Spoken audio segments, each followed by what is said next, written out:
A continuación, revisaremos la configuración y prueba de una entrada analógica en controlador IntelliLite 4 configurada con un sensor de voltaje, en este caso un sensor de 0 a 10 voltios. Debemos acceder al menú de configuración o a la sección de configuración del controlador y a la sección de configuración de entradas y salidas. Y debemos seleccionar la entrada análoga que estemos manejando. En este caso vamos a la sección de entradas análogas y vemos que está configurada la entrada analógica número 2. Está configurada de la siguiente manera. Tiene como nombre presión de combustible, fuel pressure, y le hemos asignado un sensor que tiene como nombre fuel pressure también. Este sensor está seleccionado de la lista de sensores disponibles y ya veremos de curvas disponibles. En este caso vemos que no es un sensor ya predefinido, una curva ya predefinida, sino un sensor customizado por el usuario. En este caso, fuel pressure. Adicionalmente, hemos asignado una protección a esta entrada analógica. En este caso se llama Low Fuel Pressure y la hemos configurado de la siguiente manera. Es una advertencia, tiene como fuente del valor medido, en este caso sería esa entrada análoga, y tenemos que va a estar activa por un límite inferior, es decir, cuando la presión medida esté por debajo de 10 psi y haya transcurrido un periodo de 2 segundos, entonces se activará esta protección. Bien, ahora vemos cómo configurar ese sensor customizado. Es un sensor de voltaje.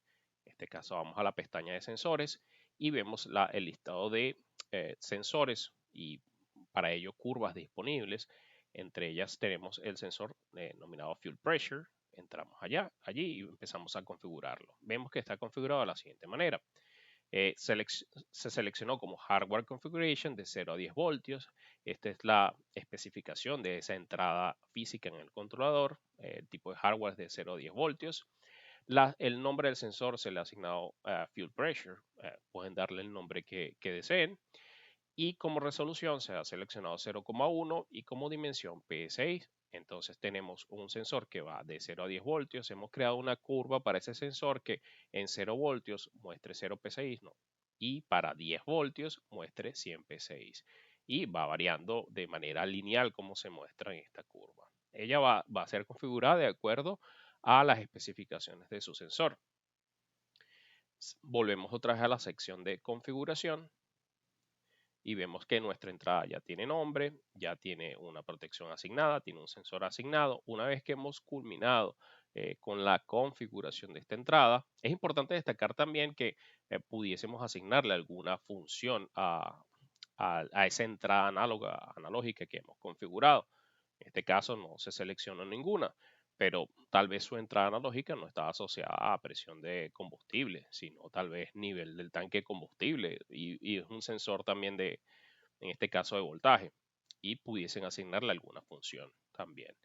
Una vez que hemos configurado nuestra entrada analógica, entonces procedemos a escribir al controlador. Dado que ya la configuración está cargada en el controlador, no voy a darle a escribir al controlador. Ok, ya tenemos nuestra entrada configurada, dijimos que era la entrada analógica número 2 y vemos que ya está midiendo un valor de presión en PSI. Está mostrando 39.9, aproximadamente 40 PSI.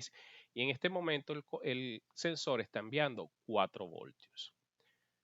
Suponiendo que la presión incrementa y el sensor con este incremento de presión, el sensor también va a incrementar su salida, que en este caso sería la entrada al controlador y, por ejemplo, incrementó a 6 voltios.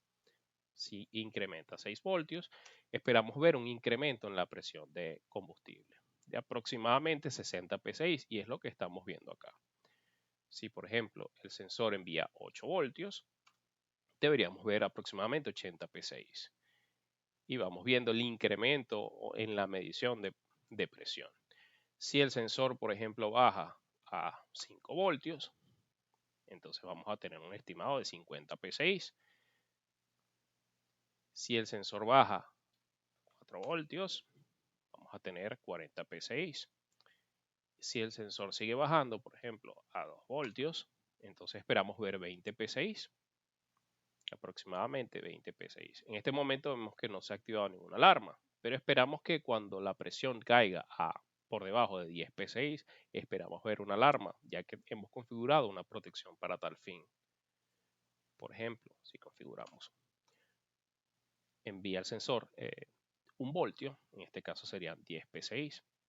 Si el sensor envía 0,8 voltios, por ejemplo, entonces vamos a estar viendo una presión de 8 PSI y vamos a observar la alarma, la advertencia o alarma en el listado de alarmas como baja presión de combustible. Si regresamos el sensor, ahora mide 2 voltios, entonces vemos que la alarma desaparece. Es decir, hemos configurado una entrada analógica de un sensor de 0 a 10 voltios y hemos tenido una medición de presión de acuerdo a la curva que hemos configurado.